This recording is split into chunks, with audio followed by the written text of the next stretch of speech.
Hi friends, welcome back to my channel. అందరికీ రంజాన్ శుభాకాంక్షలు, ఈద్ ముబారక్ అండి. సో నేనైతే హలీం చేయబోతున్నాను. చాలా టేస్టీ ఉంటుందండి. బయట అయితే చాలా కాస్ట్ పెట్టి కొంటాము, కొంచెమే వస్తుంది, తిన్నట్టు కూడా ఉండదు. సో ఇంట్లోనే తక్కువ చికెన్తోనే ఎక్కువ హలీం అయితే చేసేసుకోవచ్చు. ఆల్మోస్ట్ అన్ని పప్పులు ఉన్నాయి. కందిపప్పు, శనగపప్పు, మినప్పప్పు, ఇంకా ఓట్స్ తీసుకున్నాను, గోధుమ రవ్వ తీసుకున్నాను, బార్లీ తీసుకున్నాను. సో ఇవన్నమాట. ఫస్ట్ అయితే బార్లీ వేసేస్తాను గిన్నెలో, తర్వాత పెసలు వేసేస్తున్నాను. సో ఇంగ్రీడియంట్స్ అన్నీ చూస్తూ ఉండండి, చాలా బాగా చేసుకోవచ్చు. తర్వాత మినప్పప్పు అన్నీ ఒక టేబుల్ స్పూన్ తీసుకున్నానండి. అండ్ ఎర్ర కందిపప్పు, పసుపు కందిపప్పు, కందిపప్పులో 2 రకాలు ఉంటాయి కదా, అది, ఇంకా పెసరపప్పు, ఇంకా శనగపప్పు. మొత్తం పప్పులన్నీ వేస్ట్ చేస్తారండి. మన ముస్లిమ్స్ కూడా బయటని కూడా ఇదే రెసిపీ చాలా పెద్ద దాంట్లో అయితే చేస్తారనమాట. సో ఇలానే మనం కొంచెం కొంచెం దాంట్లో చేసుకోవచ్చు. నెక్స్ట్ గోధుమ రవ్వ అండి. దీని ప్లేస్లో గోధుమలు కూడా వేసుకోవచ్చు. సో నా దగ్గర గోధుమలు లేవు, అందుకే గోధుమ రవ్వ వేస్తున్నాను. ఒక్కసారి అయితే బాగా వాష్ చేసేసేయాలి. ఒక్కసారి కాదు, ఒక 2-3 టైమ్స్ అయితే బాగా వాష్ చేయాలండి. వాష్ చేసిన తర్వాత నేను ఇక్కడ పెట్టాను. నెక్స్ట్ హోల్ గరం మసాలా మొత్తం అన్నీ అందులో వేసి ఒక 5 to 6 అవర్స్ అయితే నానబెట్టేయాలండి. ఆ తర్వాత మీకు రెసిపీ అనేది చూపిస్తాను. ఇవి నానబెట్టి మూత పెట్టి పక్కన పెట్టేస్తాను అనమాట. నెక్స్ట్ హలీం ప్రాసెస్ అనేది చూద్దాం. అండ్ చికెన్ మ్యారినేట్ చేసి అయితే ఉంచేసానండి. ఉప్పు కారం కలిపి ఉంచేసాను అనమాట. ఫస్ట్ అయితే మనము కుక్కర్ తీసుకోవాలి, బాగా స్మాష్ చేయాలి కదా, సో పేస్ట్లో అయిపోవాలి. అందుకని చెప్పి కుక్కర్ తీసుకొని ఫస్ట్ ఆయిల్ వేసి అందులో చికెన్ ఫ్రై అయితే చేశానండి. చికెన్ ఫ్రై అదే మామూలుగా ఫ్రై చేశాను అనమాట. నెక్స్ట్ మనం నానబెట్టిన పప్పులన్నీ కలిపి వేసేయాలి. నేను ఓట్స్ అనేది మసాలా ఓట్స్ తీసుకున్నానండి. సో అవి నానబెట్టాల్సిన పని ఏం లేదు, వీటితో పాటుగా వేసేయచ్చు అని చెప్పి పక్కన పెట్టాను.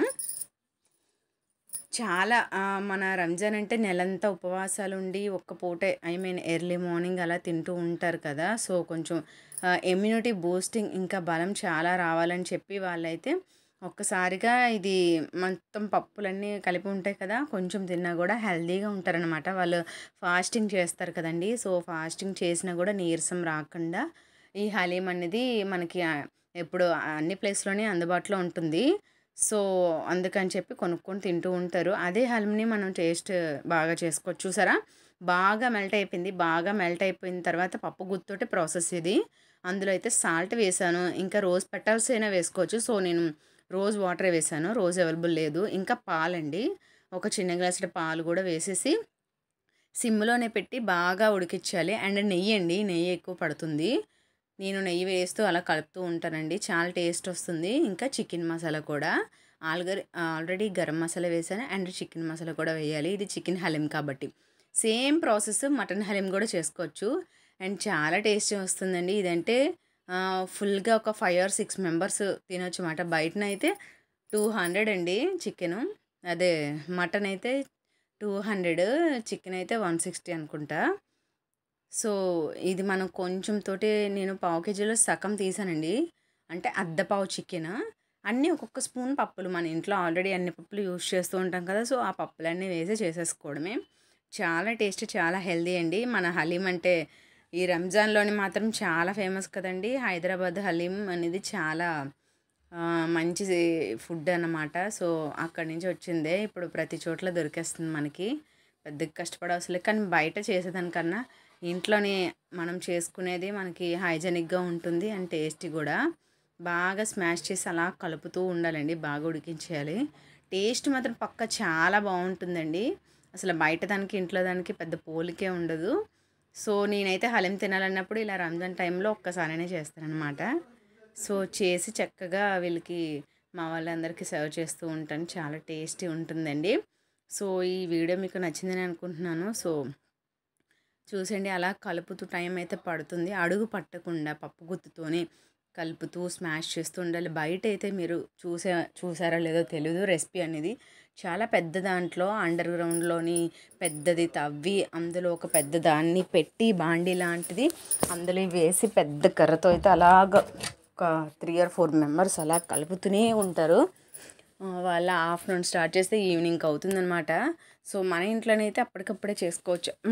ఐ థింక్ ఇవన్నీ నానబెట్టడం ఒక పూట అనుకోండి చేయడం అనేది, బయట అంత కష్టపడనవసరం లేదు. ఇది చాలా టేస్టీ. ఓకే, ఒక పక్క అది ఉడుకుతూ ఉంటుంది, మరో పక్క అయితే నేను ఫ్రైడ్ ఆనియన్స్ ఇంకా కాజు అయితే ఫ్రై చేసుకుందామని చెప్పి నేను ఒక చిన్న ప్యాన్లో అయితే ఫ్రై చేస్తున్నాను అనమాట.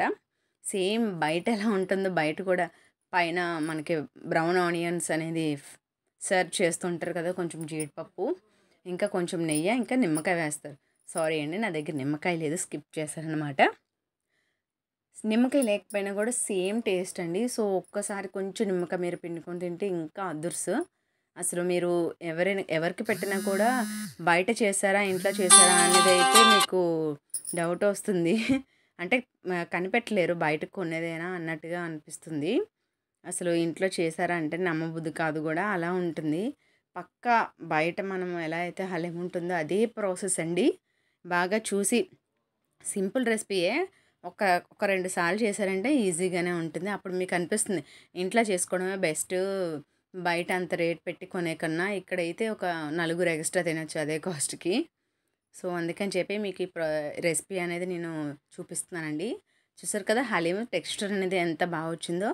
సో బౌల్లోకి తీసేసి ఫ్రై ఫ్రైడ్ ఆనియన్స్ ఇంకా జీడిపప్పు నెయ్యి కూడా వేసేసాను. చాలా టేస్టీ. నేను పుదీనా కూడా అందులోనే వేసేసానండి. ఇంకా ఆనియన్స్ అనేది పక్కన పెట్టేసాను, సర్వ్ చేశాను. Thank you for